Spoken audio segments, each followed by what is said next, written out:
Jai Srimanarayana. Hello everyone, I am the Kanika. Welcome to the 33rd episode of Sri Mahabharata as written by sage Vedavyasa. In this episode, we will be discussing the Kootaneeti taught by Kanika to King Dhritarashtra. Kootaneeti is the highest form of political strategy applied to defeat a strong opponent. It is the code of conduct to be applied by a king to protect his kingdom and himself from a strong opponent. It is going to be unapologetic. Therefore, I urge you to hear it carefully with an open mind, keeping the political structures of Dwapara Yuga, the strength of the Pandavas and the weakness of Dhritarashtra in mind. A year after the Pandavas gave Guru Dakshina to Drona, Dhritarashtra coronated Yudhishtira, the eldest of the Pandavas, as crown prince. Within a short time, Yudhishtira became the people's favorite due to his nature, behavior and courage. Bhima started learning sword fight, fighting with a mace and fighting from a chariot from Balarama. One day, in the Kaurava Sabha, in front of everyone, Dronacharya spoke to Arjuna. Arjuna, my teacher is Agnivesha and he is the student of sage Agastya. I wanted to impart the knowledge I obtained from them to an eligible one and gave you the Brahmashiro Namakastra, an astra named Brahmashira. I told you about its strength earlier. So as you obtained that from me, I am telling you a rule told by Agastya Maharshi. Promise me in front of your brothers and family that you will abide by it. That will be my Guru Dakshina. Arjuna said yes. Then Drona said, if ever a situation arises and we stand against each other in battlefield, you must fight me. Arjuna promised Drona that he would. While Arjuna continued to train in Gadha Yuddha, Khadga Yuddha and Ratha Yuddha along with archery, Sahadeva learnt Niti Shastra from Dronacharya and became an advisor to his brothers. Nakula carved his own niche in doing warfare in a unique way and earned the title of Atiratha. Later, the Souvira king, who couldn't be defeated even by the Gandharvas, was killed by Arjuna and Bhima in war. The Yavana king, who could not be defeated by Pandu, lost to Arjuna and surrendered. There was a Souvira king by name Vipula who used to be very arrogant towards the Kuru kingdom. For our understanding, Souvira kingdom is located in the Sindh region of current-day Pakistan. So Arjuna defeated the Souvira king Vipula and another Souvira king by name Sumitra too. Arjuna and Bhimasena, the two of them, rode to the east and defeated 10,000 warriors there. Arjuna alone conquered the south. This way, the sons of Pandu expanded the kingdom. Hearing about the victories of his brother's sons, disturbed thoughts took birth in the heart of Dhritarashtra. Then he called his minister, who was an expert royal strategist and expert in Rajaniti by name Kanika. Dhritarashtra said, Kanika, Pandavas are growing day by day and so is my jealousy towards them. Suggest me the course of action towards them. Should I resort to peace or war? Then Kanika spoke with a pleasant heart. King, I'll tell you my opinion and please do not take it otherwise. The king must always be ready to fight. He must always display valour. People should fear the king's punishment. The king must not leave any work midway. You can't pull out a thorn half and leave the rest in the body, right? A king must never give away his weaknesses but must always know the enemy's weaknesses. Hurting an enemy who did harm to you is appreciable. Even the strongest of warriors can be defeated in their bad time. When such time arises, the king should not resort to peace treaties.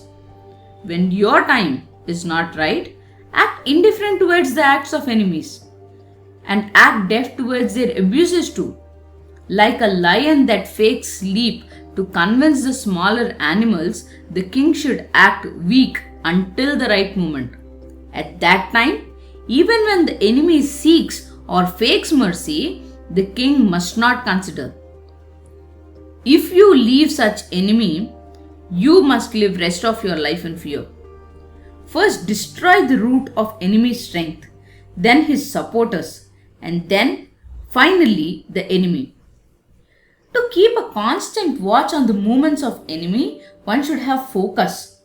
Until the tide turns favorable, one should carry the enemy on shoulders if need be. When the favorable time comes, enemy should be broken like a pot thrown at a rock. One should destroy the enemy by any of the four methods. Santvena, with gentle words; Danena, by acts of charity; Bhedena, by creating differences; Dandena, by punishment. Then Dhritarashtra asked, "How can I put these methods to use?" Then Kanika said, "Let me tell you the story of a fox, an expert strategist. Once upon a time, in a forest, there lived a fox who was an expert in meeting its selfish goals. It had 4 friends: a tiger, a rat, a wolf, and a peacock. One day, they saw a very strong deer, whom these animals struggled to catch. Then the fox said, "Tiger, I have tried to catch the deer but failed. It is young, strong, and very quick. So let's send our rat to bite its feet while the deer is asleep. Then the deer will struggle to run and you can kill him easily." They executed the plan perfectly and the tiger killed the deer. Standing next to the dead deer, the fox said, "You have done well. Go and take bath. Till then, I will protect it." The tiger was the first one to return. It saw the fox thinking deeply and asked what was bothering him. Then the fox said, "Dear friend, the rat was saying that your might is useless as he killed the deer and you are just reaping the benefits of his skill to satiate your hunger. After hearing that, I don't feel like eating the meat." "Huh? If the rat had said so, it had rubbed me the wrong side. Now I will kill those animals in the forest and eat them," the tiger said, and went into the forest. Then the rat came there. The fox said to the rat that the peacock, who doesn't want to eat deer meat, wanted to eat the rat instead. Hearing this, the rat got scared and ran away. Then it was the wolf's turn.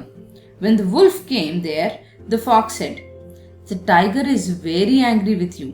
I foresee a risk to your life, as the tiger will be returning any moment along with the tigress."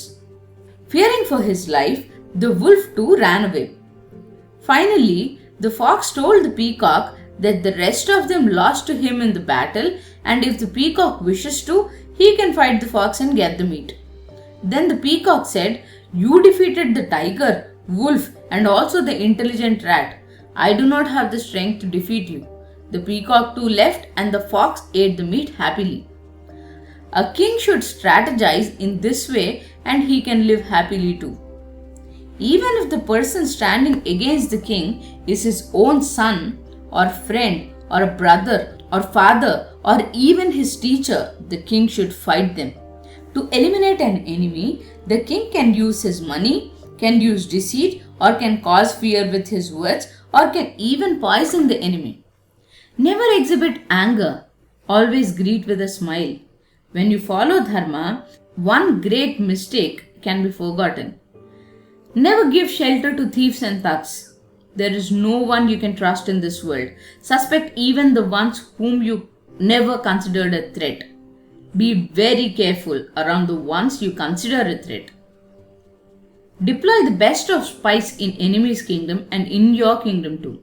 The spies must always be present around gardens, sites of pilgrimage, temples, in streets, near water bodies, on hills, in the forest, and the spies must be traveling even through the rivers. Maharaja, remember, dharma, artha, wealth, kama, the desire, are the 3 purposes of life. The one who follows dharma will be tested by artha and kama. The one who seeks wealth or artha will be tested by dharma and kama. Even in trouble, If the king is capable, he must stick to the path of dharma. A king who desires wealth and power must resort to all the strategies to protect himself. So, whether it is the Pandavas or anyone else, if you seek to keep your power, you must strategize like this. Your brother's sons are mighty warriors, so make sure that you would not regret your act later. Kanika said so and left, and Dhritarashtra started worrying. Thank you. If you like the video, please like, share and subscribe. Jai Shriman Narayana.